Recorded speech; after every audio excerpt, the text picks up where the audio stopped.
May isang gubat sa Romania na sinasabing isa sa mga pinakamisteryosong lugar sa buong mundo at ang nakakagulat, hindi ito isang abandonadong gusali, hindi ito isang lumang ospital, isa lamang itong ordinaryong kagubatan. Pero ayon sa mga taong nakapunta rito, may mga bagay na nangyayari sa loob nito na mahirap ipaliwanag. May mga nakakita raw ng kakaibang liwanag sa pagitan ng mga puno.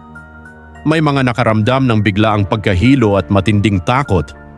At may isang litrato pa nga na sinasabing nagpapakita ng isang kakaibang bagay na lumulutang sa ibabaw ng kagubatan. Pero ang tanong, ano ba talaga ang meron sa Hoia Baciu Forest? At bakit maraming tao ang nagsasabing hindi ordinaryo ang lugar na ito? Ang Hoia Baciu Forest ay matatagpuan malapit sa Cluj-Napoca, Romania. Isa itong malaking kagubatan na sa unang tingin ay parang ordinaryong lugar lamang. May mga puno, may mga hiking trail, at may mga taong pumupunta rito para mag-enjoy sa kalikasan. Pero kapag mas pinag-aralan mo ang lugar, mapapansin mong may ilang bagay na talagang kakaiba. Isa na rito ang mga puno. Marami sa mga puno rito ay may kakaibang hugis, may mga puno na sobrang baluktot, may mga sanga na paikot ang pagkakatubo, at may ilan na halos parang nakayuko. Para sa mga naniniwala sa paranormal, parang may kakaibang puwersang nakaapekto sa kagubatan. Pero may mas simpleng paliwanag dito. Ang hugis ng mga puno ay maaaring resulta ng natural na paglaki, kondisyon ng kapaligiran, at iba pang biological factors. Kaya kung puro larawan lang ang pagbabasehan, hindi sapat yon para sabihing supernatural ang lugar. Pero hindi dito nagtatapos ang misteryo dahil may isang bahagi ng kagubatan na mas pinag-uusapan kaysa sa iba. Tinatawag itong Poiana Rotunda o mas kilala bilang Round Meadow. Isipin mo ang isang makapal na kagubatan. Sa paligid mo, puro malalaking puno, pero sa gitna nito, may isang halos bilog na clearing, walang makapal na puno sa gitna. At dahil kapansin-pansin ang hugis nito, maraming alamat ang nabuo tungkol sa lugar. May mga nagsasabing kapag nasa Round Meadow ka, makakaramdam ka raw ng kakaibang pressure. May ilan na nakaranas umano ng pagkahilo, may biglang sumakit ang ulo, at mayroon ding nagsasabing may nakikita silang kakaibang liwanag sa paligid.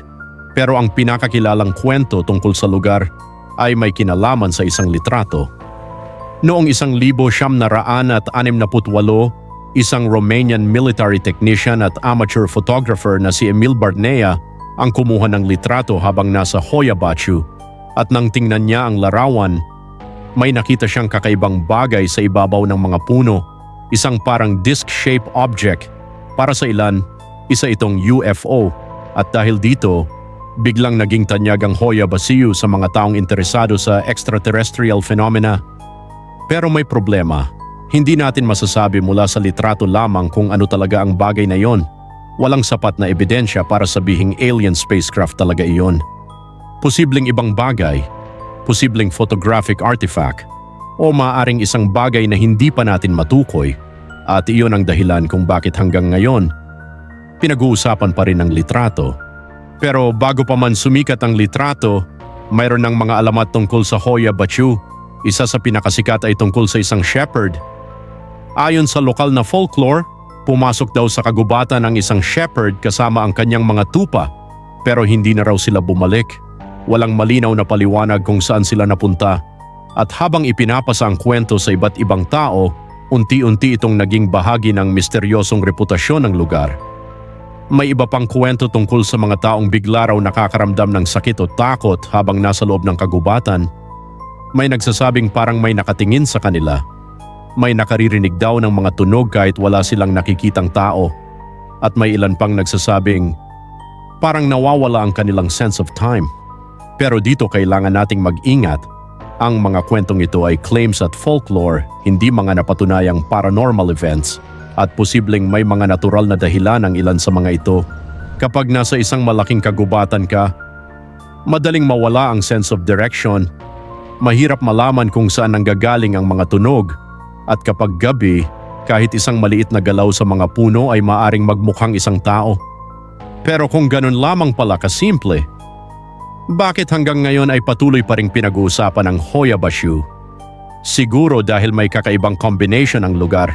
May madilim na folklore, may mga kakaibang hugis ng puno, may round meadow, may isang sikat na UFO photograph, at higit sa lahat, may mga taong nagsasabing personal nilang naranasan ang mga kakaibang pangyayari. At kapag pinagsama-sama mo ang lahat ng iyon, madaling maintindihan kung bakit naging isa ang Hoya Baciu sa pinakasikat na mysterious forest sa mundo. Pero may isang tanong na nananatili. May tunay nga bang supernatural na nangyayari rito? Sa ngayon, wala tayong matibay na scientific evidence para sabihin na mayroon. Wala ring napatunayang portal, walang napatunayang alien activity, at walang scientific proof na may paranormal energy sa loob ng kagubatan. Pero hindi rin nito nabubura ang lahat ng personal na kwento ng mga taong nagsasabing may kakaiba silang naranasan. At marahil, iyon ang pinaka nakakatakot na bahagi. Dahil kapag ang isang bagay ay malinaw na maipaliwanag, nawawala ang misteryo. Pero sa Hoya Baciu, maraming kwento, maraming teorya, maraming tanong. At hanggang ngayon, wala pa ring sagot sa lahat. Kaya kung sakaling makapunta ka sa Romania at may pagkakataon kang makita ang Hoya Baciu Forest, sa umaga maaring isa lamang itong ordinaryong kagubatan. Pero kapag nagsimula ng lumubog ang araw at unti-unting dumilim ang pagitan ng mga puno, siguro mapapaisip ka rin. Kung totoo ngang ordinaryong kagubatan lang ito, bakit napakaraming tao ang nagsasabing may kakaiba silang naramdaman dito? At kung sakaling marinig mo ang isang mahinang tunog mula sa likod mo, habang ikaw lamang ang tao sa paligid, lilingon ka ba?